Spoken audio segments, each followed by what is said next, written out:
Aye waan nagaan oolchite nagaan nu buul. Ayyaanni kun ayyaana gaarii nuuf haa ta'u. Irratti rabbitti haa buul. Baga ayyaana yaadannoo du'a ka'uu gooftaa keenya Yesuus isin ga'e.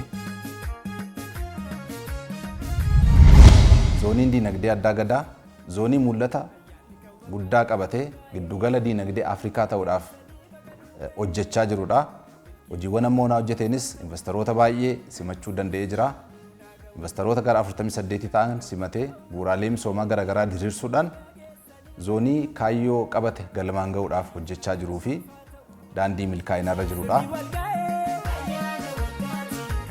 Kanaaf kottaa gara zoonii keenyaa waliin haa misoomsinu. Ayyaanni kun kan nagaa, kan milkii, kan badhaadhinaa isiniif haa ta'u. Baga ayyaana yaadannoo du'aa ka'uu gooftaa keenya Yesuus Kiristoosiin isin ga'e.